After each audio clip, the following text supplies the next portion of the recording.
Presiden Prabowo Subianto percaya diri akan membayar hutang Bush dengan uang hasil sitaan korupsi. Kita akan membahasnya bersama ekonom sekaligus analis kebijakan publik Ahmad Nur Hidayat serta Wakil Ketua Komisi 6 DPR RI Nurdin Halid. Selamat malam Bang Ahmad, Pak Nurdin, apa kabar? Selamat malam, Assalamualaikum. Waalaikumsalam warahmatullahi wabarakatuh. Baik, semoga selalu sehat ya Bang Ahmad dan Pak Nurdin. Bang Ahmad, jadi lazimkah skema bayar kewajiban utang infrastruktur besar dengan uang hasil sitaan korupsi, Bang Ahmad? Lazimkah hal itu? Saya kira ini menjadi sesuatu yang baru ya, tidak lazim begitu. Dan saya kira pernyataan Pak Prabowo itu punya multitafsir ya, sampai mungkin kita akan mendapatkan satu penjelasan lebih lanjut. Karena kita paham bahwa BUMN ini kan sudah dimasuk ke dana antara, dan dengan adanya dana antara ini keuangan negara itu kan terpisahkan. Artinya kalau ada segala sesuatu yang menyangkut dana antara ya, maka APBN lepas nih dari tanggung jawab mengenai entah itu top up atau sifatnya adalah penanaman modal negara, itu sudah terlepas. Begitu juga akhirnya kan dividen dari BUMN kan tidak masuk ke dalam APBN, jadi masuknya ke dalam dana antara untuk kemudian dikelola lebih lanjut. Kan itu komitmen terbaru dari Pak Prabowo dengan merancang undang-undang dana antara dan juga revisi dari undang-undang BUMN. Nah, memang yang kita lihat nih ada sedikit anomali nih. Pertama, Pak Purbaya sebelumnya mengatakan tidak akan ada ya APBN untuk menyelesaikan kasus Bush. Tapi apa yang kita saksikan dalam pidato Pak Prabowo kemarin itu menegaskan bahwa akan mengambil sitaan hasil korupsi. Dan keep in mind ya, kalau kita bicara dulu, mendudukkan perkara ini dulu, apakah ini bagian dari APBN apa bukan? Maka saya katakan bahwa sitaan yang namanya hasil korupsi itu, ketika dia distorkan kepada negara, ya itu adalah bagian dari APBN. Itu bisa dalam kategori penerimaan negara bukan dari pajak. Ya, saya kira clear ya kasus ini. Jadi sebenarnya apa yang disampaikan oleh Pak Purbaya kemarin ini agak sedikit paradoks, akan berbeda dengan apa yang Pak Prabowo. Tapi lagi-lagi kita tidak tahu detailnya seperti apa. Kan message-nya adalah ini diambil dari sitaan korupsi yang sebetulnya secara common sense ya, memang ada tindakan moral di situ bahwa hasil korupsi dikembalikan kepada layanan publik. Itu sesuatu hal yang positif ya menurut saya, Iqbal. Tetapi bagaimana keberlanjutannya? Apakah keberlanjutannya bisa ya sitaan korupsi ini bisa menutupi hutang Bush? Saya kira ini menjadi tanda tanya besar ya. Kita tahu hutangnya bisa diukur dan jangka waktunya pun 50 tahun. Sementara sitaan korupsi ini kan naik turun, Mas, ya. Ini yang menjadi pertanyaan. Yang kedua, kemudian kalau kemudian kita menggunakan APBN untuk memberikan kesulitan keuangan yang sebenarnya bisa dilakukan business to business, ini akan menjadi satu presiden buruk ya terhadap komitmen kita, komitmen terhadap luar negeri, juga komitmen kepada rakyat. Ingat ya bahwa di awal merencanakan kereta api cepat ini adalah business to business, no involve dalam APBN. Sehingga kita merasa ya sudah, kalau seandainya memang awalnya adalah business to business, selesaikanlah secara business to business, sehingga kita tahu nih APBN kita ini sebenarnya ruang geraknya terbatas sekali ya. Saya sebagai ekonom mengatakan dengan program MBG, program 3 juta rumah, semuanya itu membuat APBN kita ruang geraknya sempit. Kemudian harus menambah lagi ya, karena ternyata banyak prioritas program-program lain yang juga disebut program utama dan proyek strategis nasional. Sementara ini masih ada permasalahan baru yang harus dibayar hutangnya begitu. Nah, Pak Nurdin, bagaimana Komisi 6 menyikapi ini? Rasionalkah pernyataan Pak Prabowo yang menyatakan bahwa memang ini tanggung jawab nanti akan menggunakan hasil sitaan negara, sementara Bang Ahmad tadi menyebutkan hasil sitaan itu yang merupakan nanti akan masuk ke APBN sebagai PNBP atau penerimaan negara bukan pajak. Bagaimana Komisi 6 menyikapi hal ini, Pak Nurdin? Ya, jadi pernyataan Pak Prabowo itu adalah merupakan pernyataan sebagai seorang pemimpin negara, baik sebagai kepala negara maupun kepala pemerintahan yang memiliki tanggung jawab terhadap masalah yang dihadapi oleh BUMN dalam hal ini PT KAI atau KCIC. Nah, ini adalah tanggung jawab yang diambil alih oleh seorang pemimpin. Menurut saya ini patut kita apresiasi. Ini hal yang sangat positif gitu ya. Artinya beliau adalah seorang pemimpin yang tidak melempar tanggung jawab. Nah, oleh karena itu maka pernyataan tentang bahwa akan dibayar melalui sitaan dari koruptor dan sebagainya itu hanya salah satu cara. Itu hanya salah satu skema dari beberapa alternatif yang bisa dilakukan oleh pemerintah. kalau menurut saya memang ada satu cara yang kalau yang paling elegan dan sesuai dengan perjanjian bisnis to bisnis, maka dengan antara yang harus mengambil alih tanggung jawab ini dengan skim-skim pembayaran kredit yang dirancang oleh antara.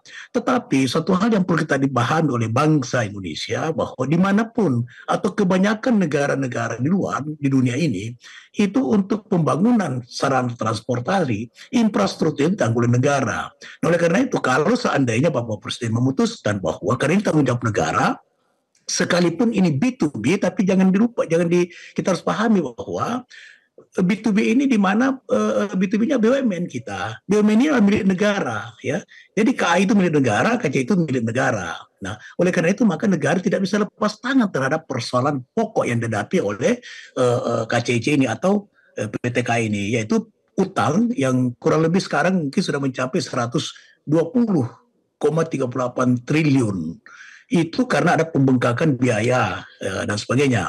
Nah, kalau kita melihat kondisi BUMN kita, ada beberapa BUMN misalnya yang eksis, yang menghasilkan keuntungan setiap tahun. Misalnya PT Bukit Asam, ya, itu ekspor batu atau produksi batu bara.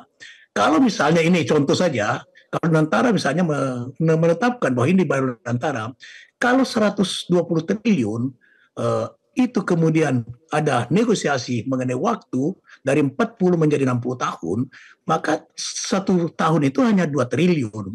Kalau produksi batu bara kita dari PT Bukit Asam, itu katakanlah 50-60 juta ton dengan $2, maka dia menghasilkan 120 juta US dollar setiap tahun. Itu clear, itu 2 triliun itu sesuatu yang tidak susah untuk dibayar. Dan kalau Bapak mengatakan tidak usah kita ribut, tidak usah khawatir, kita kuat, kita punya dana, memang ada kemampuan kita bukan bangsa sekarang yang bangsa yang tidak memiliki kemampuan termasuk membayar itu antara. Itu skim pertama kalau saya, ya. Tapi kalau Bapak Presiden mengatakan bahwa seperti di dunia lain, di negara-negara lain itu infrastrukturnya ditanggung negara, itu melalui APBN tidak masalah, bukan sesuatu yang melanggar. Karena infrastruktur ditanggung negara. Karena memang sarana transportasi itu kebanyakan itu ditanggung oleh negara infrastrukturnya. Nah, kalau kemudian operasionalnya dan sebagainya itulah ditanggung oleh BUMN, ditanggung oleh PT KAI atau KCIC. Nah, seperti itu. Baik, kalau pendapat saya. Meskipun jangan kita ini berbeda ya. Permasalahan bersama Presiden itu adalah tanggung jawab. Meskipun ada perbedaan dengan pernyataan dari bendahara negara dari Pak Purbaya yang menyatakan bahwa tidak akan menggunakan APBN, tapi ujung-ujungnya karena untuk kebaikan semuanya dinilai tetap harus menggunakan APBN karena bisnis yang negara BUMN itu, ya. Baik, Bang Ahmad, biasanya dan hasil sitaan korupsi ini kan digunakan untuk memulihkan kerugian publik, ya, atau dikembalikan kepada kepentingan rakyat. Nah, bukankah utang WUS ini artinya masuk kategori itu, kepentingan rakyat, Bang Ahmad? Ya, saya kira sebelum itu ya, saya ingin mengomentari dulu apa yang dimaksud oleh Pak Nurdin. Pak Nurdin ini kan anggota Dewan kita yang terhormat, dan saya kira kalau kita ingat bagaimana proses penunjukan konsorsium China yang menjadi pemenang kereta api Jakarta Cepat, karena kan dalam klausul mereka itu ada klausul tidak meminta jaminan APBN. Sedangkan waktu itu pesaingnya adalah Jepang, mereka meminta ada jaminan APBN. Jadi kalau saya nggak tahu nih, Pak Nurdin mungkin agak lupa ingatan atau pura-pura lupa, saya kira juga sama dengan pemerintah yang kesannya kok jadi tidak berkomitmen bahwa memilih konsorsium China untuk melanjutkan kereta api Jakarta-Bandung dibandingkan dengan Jepang karena ketidakterlibatan APBN. Saya kira ini harus menjadi garis tegas untuk kereta api cepat. Nanti kalau kemudian direvisi, saya kira lah, kalau kita bandingkan dengan kemarin rancangan yang Jepang, itu jauh lebih menguntungkan dengan Jepang. Kita bunganya kecil dan juga cost overrun-nya itu mungkin tidak terjadi seperti saat ini. Tapi yang terjadi kan ini sepertinya teman-teman ini lupa, ya, terutama yang memutuskan ini. Nah, tadi pertanyaan Pak Mas Iqbal, ya, terkait apakah kemudian sitaan ini layak, ya. Saya kira pertama dasar berpikirnya apa betul ini adalah satu proyek yang memiliki manfaat yang luar biasa kepada publik, ya. Apakah sebenarnya ini nggak salah sasaran ketika kita bicara memberikan subsidi kepada kereta api cepat yang sebenarnya kan harga keekonomiannya 600.000, tapi kan kita mensubsidi hampir 50%, ya, sekitar 300 ribuan. Sebenarnya kalau kita bicara mengenai subsidi. Ini kan subsidinya kan harus diberikan kepada kereta api umum lah, atau kereta api yang sudah ada lintas provinsi ya, dari Jakarta Surabaya. Ini kan kayak kita terbalik logikanya begitu ya, Mas Iqbal. Kita memberikan subsidi kepada orang-orang kaya, the have. Itu yang naik bus itu orang-orang kaya. Sementara APBN kita masih dibutuhkan untuk mensubsidi bantuan sosial bagi orang-orang marginal dan orang-orang kelas menengah. Nah, saya kira ini yang kita perlu kembalikan. Jangan sampai salah berpikir begitu. Baik, Bang Ahmad, Pak Nurdin, ini kan artinya ada beberapa atau banyak evaluasi yang harus dilakukan terhadap proyek bus yang Bandung ini. Nah, artinya apakah audit itu tetap harus dilakukan dan Komisi 6 akan mendorong itu? Ya, jadi Pak Ahmad, bukan saya lupa, saya paham betul itu. Sekalipun waktu itu saya belum anggota DPR ya. Saya baru anggota DPR yang periode sekarang. Waktu itu saya belum, tapi saya paham. Saya paham negosiasi antara Jepang dengan pihak kita, kemudian China dengan pihak kita. Kenapa kemudian menerima China? Karena China tidak meminta APBN sebagai jaminan, sementara Jepang. Paham betul itu. Yang saya maksud, kalau saya pribadi, ya pribadi bukan sebagai anggota DPR, pribadi sebetulnya saya sangat setuju bahwa ini, dan antara ini kan bapaknya seluruh BUMN, dan dia punya kemampuan, dan dia sangat kuat untuk bayar, seperti kata Presiden, kita kuat itu. Tapi kemudian ada pilihan-pilihan dilakukan oleh pemerintah, Komisi 6 tentu mendukung. Kenapa? Karena pilihan tersebut kita juga patut tidak mengabaikan daripada contoh yang bagus di luar negeri. Hampir semua negara ketika membangun yang namanya transportasi itu infrastrukturnya ditanggung oleh negara. Nah, itu maksud saya, kalau skimnya adalah infrastrukturnya ditanggung oleh negara, kemudian biaya operasionalnya tidak termasuk di situ, tapi itu merupakan tanggung jawab BUMN, itu juga hal yang patut kita apresiasi. Saya kira itu tidak menjadi masalah, karena ini juga merupakan investasi sosial, tapi investasi sosial tidak harus menciptakan kerugian. Pada saatnya nanti akan pasti dirasakan kemanfaatannya oleh masyarakat Indonesia. Dan menurut saya, Pak Ahmad, saya pernah naik bus ya, dan besok pagi saya naik bus ke Bandung karena kita ada kunjungan kerja untuk membedah lebih mendalam tentang bus ini di Bandung besok pagi. Saya melihat sendiri bahwa tidak semua orang kaya naik bus, tidak semua kelas menengah ke atas. Menengah ke bawah juga banyak yang naik bus. Saya ikut mewawancara mereka, kenapa kamu naik bus? Dia mengatakan bahwa ini efisien, kemudian efisiensi dari waktu, ada percepatan untuk kita menjangkau daripada tempat-tempat kerja dan sebagainya dibanding dengan menggunakan kendaraan mobil sendiri atau kendaraan lain dan sebagainya. Itu. Jadi tidak semua Pak Ahmad, dan saya paham betul tentang negosiasi antara pihak pemerintah Indonesia dengan BUMN Indonesia dengan Jadi negosiasi China. itu masih dilakukan, dan Pak Nurdin tidak sepakat bahwa ini hanya menyasar kategori tertentu dan orang kaya, karena semua banyak kalangan yang menikmati bus. Terakhir, mohon maaf ini waktunya sangat singkat, saya ingin ke Bang Ahmad terakhir. Jadi bagaimana dampaknya Pak Presiden terhadap proyek lain? Kan ini kesannya jadi kalau misalnya ada proyek yang besar, infrastruktur bermasalah, oke bisa ditambal misalnya dengan hasil sitaan korupsi. Apa dampaknya terhadap proyek strategis yang lain? Dalam kebijakan publik, perencanaan yang baik itu adalah satu program kebijakan yang akan baik. Kalau perencanaannya gagal, dia akan gagal juga. Dan saya kira kita harus belajar juga nih mengevaluasi, ini kok bisa satu kebijakan internasional ya, dua negara setidaknya melibatkan Indonesia dengan China, kok dalam perencanaannya seringkali katakanlah zigzag begitu ya, pelintat-pelintut lah kalau orang bilang, nggak sesuai dengan pakem apa yang udah direncanakan. Dan kalau gini ceritanya, saya kira kita nanti punya presiden buruk. Tidak hanya kerjasama dengan China, kerjasama dengan negara lain juga, kita bisa simpang siur. Loh, bukankah didesain harusnya tidak melibatkan APBN? Ya, ini malah melibatkan APBN. Loh, bukankah harusnya biayanya hanya 116 triliun, ini kok membengkak sampai lebih dari tadi 120 triliun. Dan sebagainya dan sebagainya. Sehingga kita sebagai bangsa nanti dianggap tidak punya kredibilitas.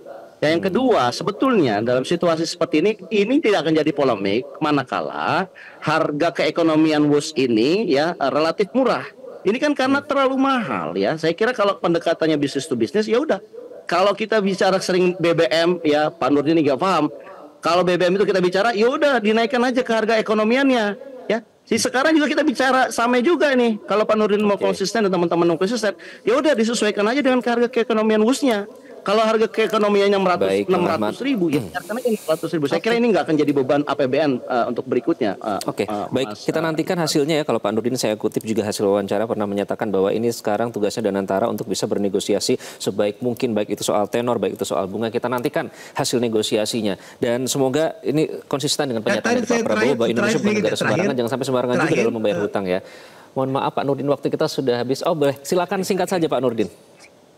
Ya, jadi saya setuju sependapat kemiskinan. Saya minta kita dorong supaya sebelum dilakukan skim-skim nanti apapun oleh pemerintah, maka harus diaudit. Itu saya setuju itu. Harus ada sehingga ada transparansi, ada mencerminkan akuntabilitas sehingga rakyat kita, bangsa kita bisa memahami bahwa langkah yang ditempuh oleh pemerintah sudah tepat karena sudah ada akuntabilitasnya. Gitu.